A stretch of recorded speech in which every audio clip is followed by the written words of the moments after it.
So I started with doing lots of research, everything there is to know about cabinets, how they are all built, about speakers, speaker design, cab design, just everything I could find. And I even found some other DIY builds from other people. When I decided how mine should be, I first made plans in SketchUp. These are available for downloading in the description below, though the speaker placement changed a little bit in the end. I also did some research on which kind of wood I would use and which kind of finish I would use, but I have some experience in woodworking and furniture building, so that wasn't a problem. I ended up using Baltic birch plywood with a thickness of 18mm. I had all the main panels cut in my local wood store. They have a machine that cuts your wood exactly with the measurements you give them. I decided to use dowels as my main connection, and I designed a jig to drill the holes. Now, some of you may think that dowels isn't the best solution, but even those orange caps you see are just butt joined with glue and clamped with little brad nails. The glue is often stronger than the wood, so it will be more than enough. I set my drill to the right drill depth and then use the jig to drill all the right holes in all the right places.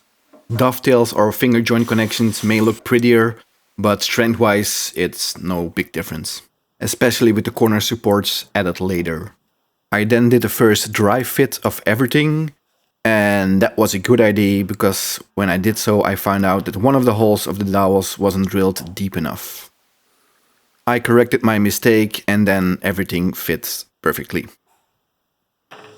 Then it was time for the glue up. At the one side I could already put the corner supports in place. I used masking tape to catch the main glue squeeze out. I did that on every part that was possible. I did the main glue up in 2 phases, one side first. I tried to work quickly so the glue hadn't had much time to dry. I also made sure that every corner was perfectly square. There's the part that already had supports in the corners so I could screw them and hadn't had to rely solely on clamps. Then when I put on the last side, I got in a little bit of a panic because it wouldn't fit completely. I tried hammering and everything, and finally I took some drastic measures, but it worked. Also, the panels look bowed, but that's because of the lens distortion. They are actually perfectly square. Here's a little tip for glue squeeze out on the wood. Do it when it's not completely wet, but also when it's not completely cured, and then it just scrapes right off. Then it was time to glue and screw all the supports that will hold the back panel in place. You'll see that this part is slanted at the top. This has a reason. This is so the front plate with the speakers can be inserted and removed at a later time. The measurements for the angle was also done in SketchUp. I did the same for all the sides, top and bottom. I used a piece of scrap that has the same thickness as the backplate to offset everything exactly right. I then created the front frames. This wasn't made of plywood but just of normal wood. I routed a profile in them so it looks nicer. Since this part of the cab would be most visible, I liked some extra wood grain.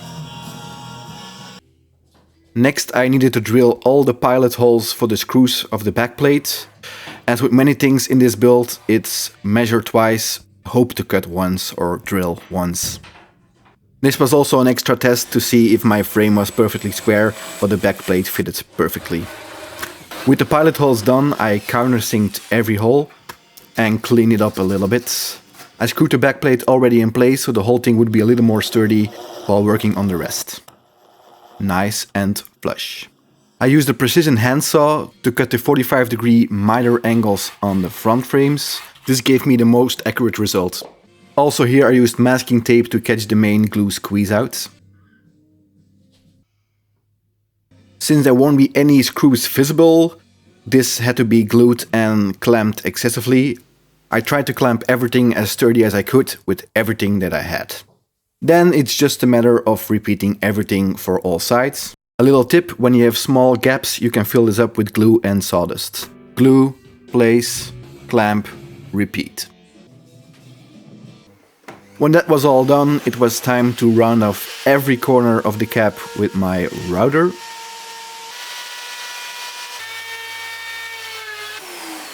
The router left a little bit of a mark, but that was easily cleaned up with some sanding paper.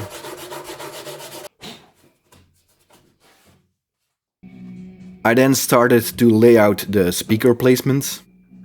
Especially here, it was very important to measure twice and cut once. I used templates and a makeshift drawing compass to make all the circles and marked where all the screws would go. Maybe I overdid the drawing part a little bit, but I just wasn't taking any chances. I countersinked every screw hole to make place for the T-nuts that will be installed later, and some tiny pilot holes for the protruding sides of the T-nuts. Also here it was a matter of repeating this step many times. I dry fitted one speaker to see if everything matched up, and everything was good. You could cut out the holes with a jigsaw, but I decided to use an extension for my router. This gives a very clean result, but it's also very important to go slowly and do it in many passes.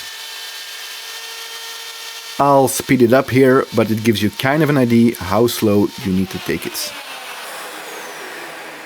And by now you'll probably know the drill. Repeat, repeat, repeat, repeat, repeat, and repeat. And I then rounded off the insides of the holes. Some cleaning up with a scraper and a little bit of sandpaper. Then I cut some side bezels where the grill cloth is going over. I read somewhere that if the grill cloth is wrapped too tight against the front panel, it can resonate like a snare drum and give unwanted noise. I don't know if it is true or not, but it couldn't hurt. Here I'm marking where all the handles should be. I ended up deciding for 4 handles in total, for better handling and loading it in and out of vehicles. I used a combination of a handsaw and an electrical jigsaw. This is the top corner handle, first dry fit, and then I did exactly the same for the side handles. And also here I did a dry fit. To prevent the T-nuts from falling out when you try to replace some speakers, it's best that you glue them in place, because when they fall between the front cover and the grill cloth, it's almost impossible to retrieve them. I then drilled some pilot holes to connect the front cover to the front frame. I also installed 2 support beams that connect the front to the back plates, so that everything is very sturdy and nothing moves. Since I will be using black grill cloth, I painted the entire front black, so you won't see the individual speakers through the grill cloth. Cleaning up every last bit of glue residue with a little hand plane and some sanding paper. Because then it was time for every woodworker's favorite part of the job, sanding. And also sanding. And sanding. Sanding. And done. Just kidding. Back to sanding. Sanding. Sanding. Sanding. Oh, dusting. Now we're done. I forgot to drill a hole for the speaker jack. I put it on the side instead of the middle, because then I can reach around back on smaller stages. Then an exciting but also a little bit scary part is staining and finishing the cap. While doing this, I wasn't sure it would turn out that good, but in the end I'm quite pleased with the results. For example, here it looks quite ugly, but after wiping off all the excess, it looks great.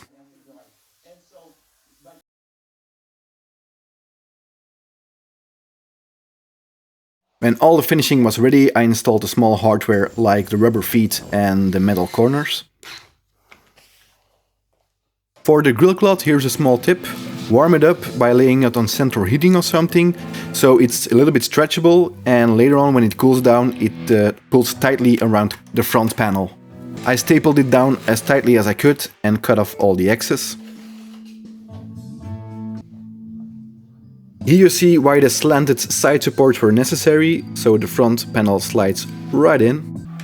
And I screwed everything down with a sufficient amount of screws. With the front panel in, it's now time to place all the handles and screw it down. The side handles as well as the top handles.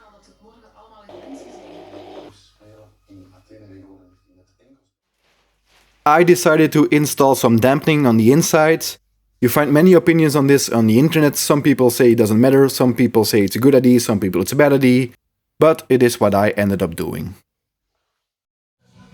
I installed some final corner supports, and this is how the inside of the cap looks. Then it was time to install the speakers. I sorted 4 16 ohm speakers to 16 ohms, then 2 8 ohm speakers also to 16 ohms, and then those 2 16 ohms to 8 ohms. Again, lots of opinions on that, but it's still going strong and I get many compliments on how it sounds. Reaching the final steps, securing the backplate tightly. I also had to drill some new pilot holes for the support beams inside of the cap. And then the cap is ready. Here are some sounds when I first finished it, but you also get some sounds of it 7 years later.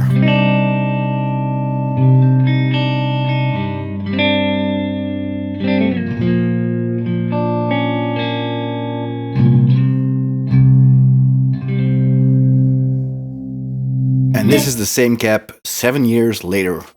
I did many gigs with it. It has some dents, but it's still looking good and going strong.